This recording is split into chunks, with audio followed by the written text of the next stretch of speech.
Shut up and sit down.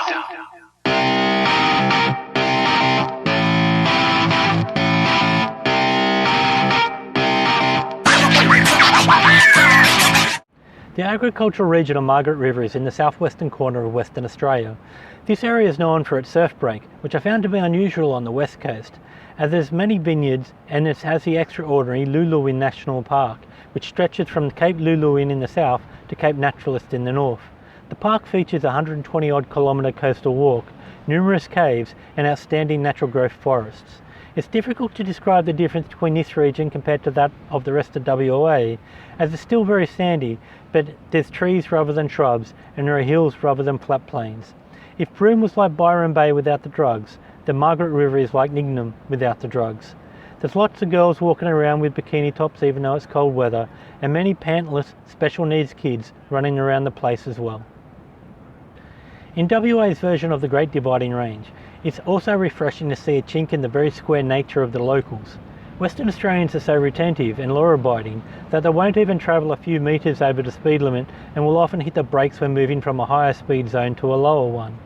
But sitting here on Surfers Point enjoying yet another beautiful sunset, many of the locals will sneak a glass of bubbly or their favourite Chardonnay.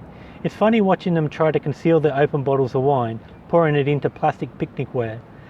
And actually, from a New South Wales Welshman's perspective, toasting a great sunset with your favourite alcoholic beverage is such a Western Australian thing to do that I'm surprised that the WA government hasn't passed an exemption for public consumption of alcohol while picnicking. The southwestern section of WA is more populated than other areas of the state and has many roads and small towns dotted throughout the region. For most of this journey around Australia I've been following National Route number 1, but here in WA there are many shortcuts from Perth and you can just head west rather than south along Route 1. I decided to leave Perth via State Route 30, which is a direct road to Albany on the south coast, and then turn left at Arthur River and follow a country road west to Westbridge, which would bring me back to Route 1, before making my accommodation at Margaret River. This all looked good when I planned it on the map. Heading out from Rockingham, the first interesting find I found was the historic town of Jarrahdale. One of the things I've noticed while travelling through WA, there are a lot of original planning decisions that seem to have been ignoring the natural synergies and look to have forced some centralist model based on some other region or focused on some rules relating some other priorities that are no longer important. There are tons of infrastructure such as towns and railways which have just simply been abandoned all over the place. I think in the eastern states they allowed the population growth more organically. People inherently move to areas of greater value that in turn allow planning decisions more logically. Also in this region there are more hills and trees than there were up north. While the highest elevation around here seems to be only about 150 metres above sea level, no real different from the coastal zone of the Greater Sydney region, there are higher regions in WA, but the roads south of Perth felt more mountainous with steeper terrain and larger trees, compared to the roads up north which had sand dunes and shrubs. Also there are many state forests around here with all hiking trails. I would have loved to explore this place a lot more if only I had more time. Getting to Williams, in hindsight I had a good opportunity to stop for lunch, but I decided to stick to the original plan and get to Arthur River before taking a break. Both Williams and Arthur River look like equal dots on the map, and I didn't think there was going to be much difference between the two. Also, being intimidated by the police presence in William, I decided to move on. Getting to Arthur River and finding not much more than a packed roadhouse that didn't look too appealing. I assumed that there would be more interesting places further down the road, and again I decided to move on. But here this is where things started to get tricky. Without mobile reception, Google Map errored while refreshing and the directions dropped out. With about 100 odd kilometres of fuel left in the tank, and what I vaguely remembered was about a 100 kilometre hop from Arthur River, with numerous towns dotted along the route, I thought I would be fine to continue.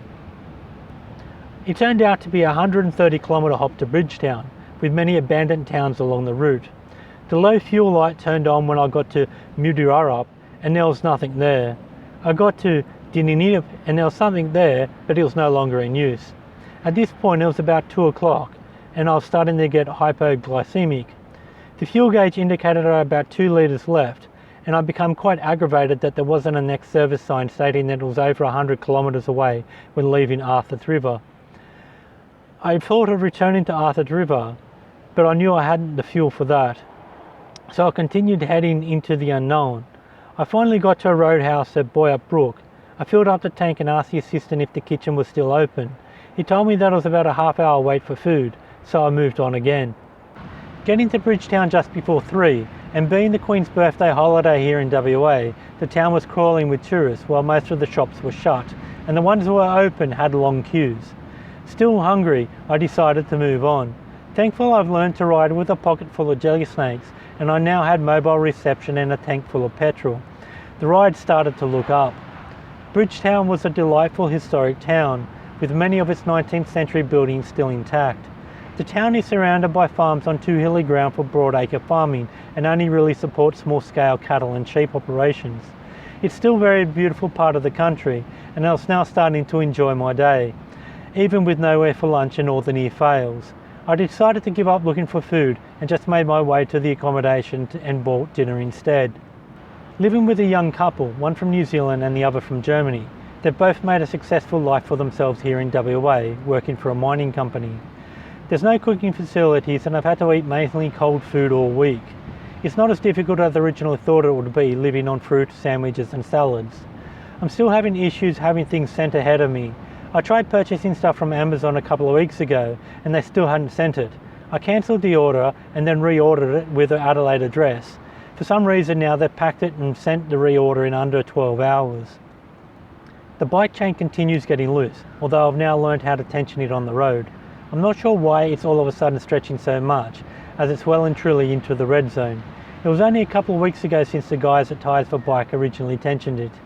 I need to have a good look at whether I can replace the chain and sprocket when I get to Adelaide. Here's hoping it gets me to Adelaide. Back in Big Town NBN and 4G, and everything is good. Starlink coverage now stretches from Tennant Creek. I guess it'll cover the entire country once I finish this journey. Also, I finally got my new phone, and hopefully I won't break it. It's about the same size as my old phone but weighs twice as much. The zoom function is really good and the camera has a battery that'll last all day. Hopefully I'll get some better photos for you all with it. The tall trees in this region do make a noticeable impact. It's interesting to see the local ghostly grey gum trees grow tall and straight. Like with the coastal shrubs, there are small patches over east where the trees grow similar, but nothing like they do here with the amount of towering vertical trees. It's an interesting experience. I think I would have liked a good month to hike around and explore this place more fully. I'm starting to think that spending 1 year travelling around Australia is just too short. I really could have spent at least 2 or more weeks at each location with a population of over 100,000. I'm still trying to do too much in my week and I still haven't got around to doing all my taxes. There are too many places to go and things to see, and trying to fit them all in is just too hard. I simply just run out of time. There are a number of bushwalks and restaurants around here that I couldn't even hope to have squeezed in. I'm currently planning the Tasmanian section of the trip, and even though I could ride around the island in a day, I think I'm going to give myself about 4 weeks to explore it thoroughly. Even with the experience in southern WA, I'm still not sure if that's going to be enough. Hopefully the Tasmanian mountainous and scenic terrain will give me lots of new places to stop and explore. So far everyone has been telling me just how beautiful the island is, and I think I'm going to be there for the first New Year's outside of New South Wales. Thanks for following my adventures around Australia, and remember to go out there and do something to enjoy your day.